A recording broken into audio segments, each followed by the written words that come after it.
이곳 제주 4.3 평화공원이 담고 있는 평화와 인권의 가치가 널리 퍼져나가 세계와 만날 수 있도록 새 정부에서도 노력하겠습니다. 무고한 희생자의 넋을 국민과 함께 따뜻하게 보듬겠다는 약속 잊지 않고 지키겠습니다. 자, 오늘 제주에서는 4.3 희생자 추념식이 열렸습니다. 앞서 윤석열 대통령의 당선인 시절에 저희가 발언 좀 봤는데 허주연 변호사, 그런데 오늘 추념식에는 윤 대통령은 참석하지 않았죠? 네, 참석하지 않고 한덕수 총리가 대신 참석해서 이 추념사를 대독했는데요. 대통령실에서는 이 불참 이유에 대해서 한미 정상회담이 곧 있기 때문에 방미 준비 같은 여러 가지 산적한 현안들이 있고 또 이전에 영상에서 보신 것처럼 지난해 당선인 신분으로 윤 대통령이 추념식에 참석을 했었는데 같은 행사에 매년 가는 게 적절한지에 대한 고민이 있었다고 합니다.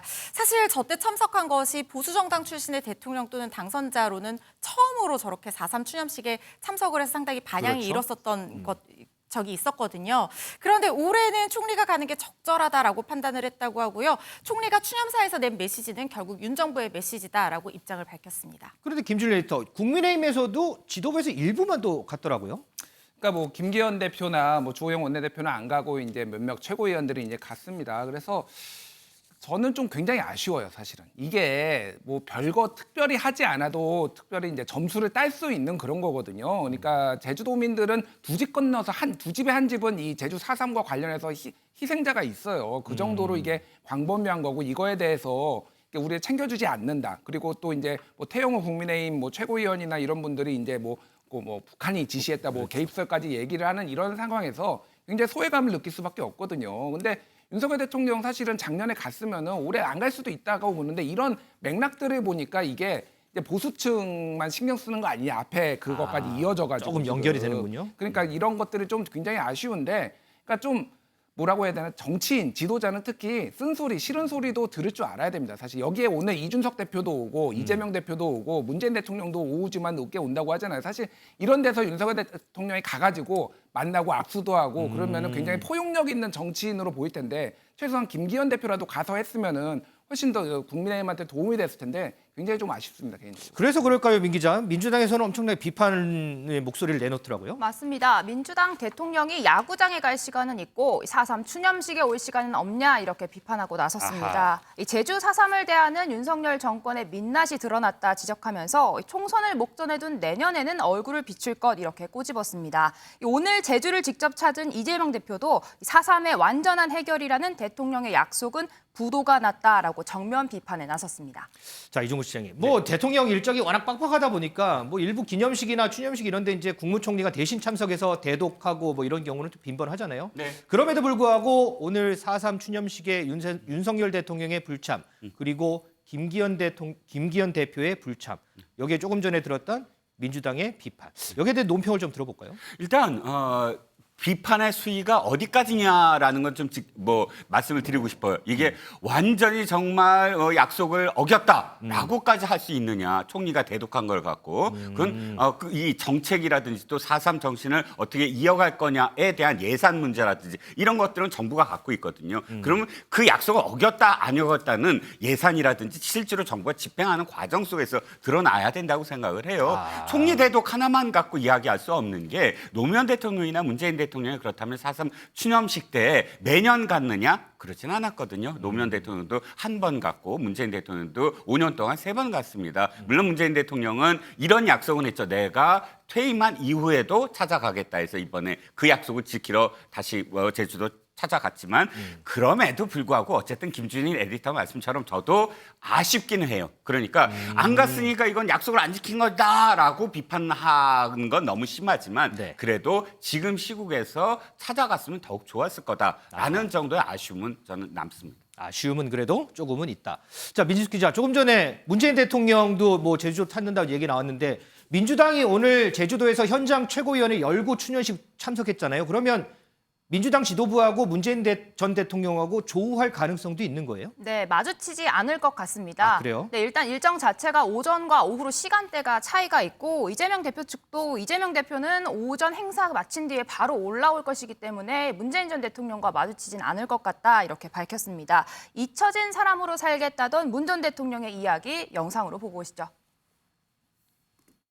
예를 들면 대통령 이후에 무슨 전직 대통령 기념사위라든지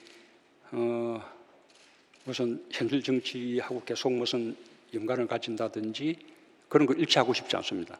일단 대통령 하는 동안 전력을 다하고 대통령 끝나고 나면 그냥 잊혀진 사람으로 그렇게 돌아가고 싶고요. 네, 조금 전 들어온 소식입니다. 문재인 전 대통령 측은 당분간 이 민주당 인사를 포함해서 어떤 정치인도 만나지 않겠다 이런 아하. 입장을 밝혔습니다. 민주당 윤건영 의원을 통해 전해진 소식인데요. 이번 전 대통령 결정에 특별한 배경은 없다라고 덧붙였지만 이 정치권에서는 문 전 대통령을 만나고 온 인사들이 SNS를 통해 공개적으로 이 대화 내용을 이야기한 것에 따른 논란이 이어지면서 여기에 대한 부담을 느낀 것 같다 이런 해석이 나오고 있습니다. 지난번에 있었던 뭐 이재명 대표와 관련된 이런 논란들 그거를 좀 의식했나 보군요. 자, 문재인 전 대통령 얘기가 나왔으니까 요거 하나만 좀 짚어볼게요. 최근에 국민의힘에서 문 전 대통령 얘기가 자주 언급되더라고요. 맞습니다. 일본 역사 교과서 문제, 심지어는 이 근로시간 개편 관련해서도 전 정부 이야기가 연일 소환되고 있습니다. 김기현 국민의힘 대표, 민주당이 한일회담 굴욕 외교를 지적하며 국정조사를 요구하고 나서자 그러면 이 문재인 정부 때 정상회담 한다고 김정은 위원장과 무슨 이야기를 했는지 이것부터 밝혀야 한다라고 역공에 나서기도 했습니다. 윤석열 대통령 본인도 이 대선 과정에서부터 이 전 정권에 남긴 숙제에 대해 지속적으로 문제 제기를 해왔는데요. 영상으로 저희가 준비해봤습니다. 어떤 그 이념 편향적인 죽창가를 부르다가 지금 여기까지 왔습니다.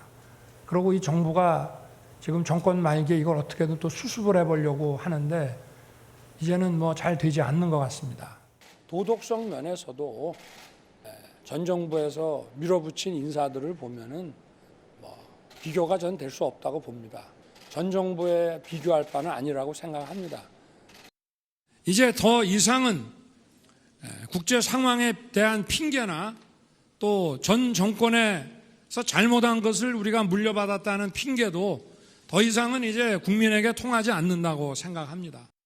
과거 정부가 이 부동산 문제, 환경 문제를 어떤 정치와 이념의 문제로 인식을 했습니다. 전임 정부는 수렁에 빠진 한일 관계를 그대로 방치했습니다. 저 역시 눈앞에 정치적 이익을 위한 편한 길을 선택해서 역대 최악의 한일 관계를 방치하는 대통령이 될 수도 있었습니다.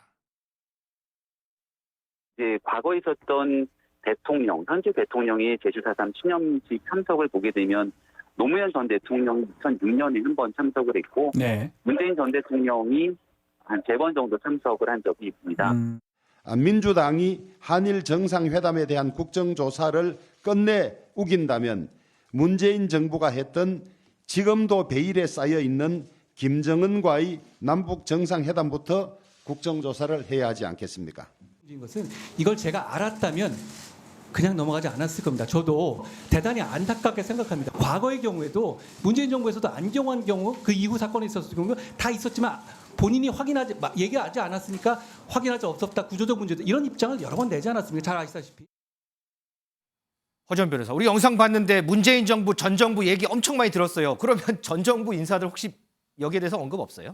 있습니다. 오늘 최진성 전 청와대 정무수석이 인터뷰를 했는데 그 내용을 종합해보면 한마디로 문정부 때도 서로 한라인 가동해서 협상안 다 오가고 했었는데 그때 어쨌든 결렬됐지만 그때 나왔던 안이 적어도 지금 윤 정부에서 한일 정상회담으로 가지고 나온 최종안보다는 나았다라는 얘기를 하고 있거든요. 그러니까 사실 이 한일 관계 굉장히 냉각기가 있긴 했지만 2020년부터는 공식적이든 비공식적이든 한일 관계의 어떤 외교 채널이 가동이 되고 있었고 실무진 양측끼리 협상안을 도출해내기 위한 관계 개선을 위한 어떤 얘기들이 공식적으로 한 3번 정도 오갔다고 합니다. 그때 이제 일본도 한번 협상안을 제시했고 우리도 제시를 했었는데 네. 그 3번 정도의 협상안 모두 다 일본의 사과를 최소한 전제로 하고 있었다는 거예요. 그렇기 때문에 지금 나온 것보다는 훨씬 낫다라고 주장을 하고 있는 걸로 보이고 기록물을 만약에 확인을 했다고 하면 그런 내용들을 다 알 수 있었을 텐데 마치 5년 동안 한일 관계가 방치가 돼 있었는데 그것 때문에 되돌리기 위해서 윤 정부가 모든 걸 희생한다고 하는 것을 온당하지 못하다 이렇게 주장을 하고 있습니다. 여기에 박지원 전 국정원장도 목소리를 더하던데요. 네, 비슷한 얘기하고 있습니다. 지금 일본 초등학교 교과서에 강제 동원에 대한 이 내용이 축소가 됐고 또 독도는 일본 땅이다 이렇게 표기된 것 가지고 굉장히 말들이 많잖아요. 지금 윤 정부가 한일 관계를 제대로 못하고 소위 굴종 외교를 한 것에 대해서 뒤통수 치는 청구서가 온 건데 생각보다 굉장히 빨리 온 거다 이렇게 얘기를 하고 있거든요. 그게 현실로 드러났다는 건데요. 자꾸 이제 우리 윤 정부 쪽에서 이 문 정부에게 계속해서 이전 정부 때문에 뭔가 문제가 발생했고 그걸 계속 우리가 해결하고 있는 과정이다라고 얘기를 하는 것이 그렇다면 만약에 이 한일 관계만 놓고 본다고 하면 아예 차라리 고종 황제 때까지 거슬러 올라가서 고종 황제한테 당신 탓이 하지 그러냐라고 비판을 하고 있는 겁니다. 자, 김준일 에디터는 어떻게 보세요? 이제 여권에서 조금 전에 우리 영상도 봤지만 문재인 전 대통령, 문정부, 이전 정부 계속 찾는데 이거 속내는 뭘까요?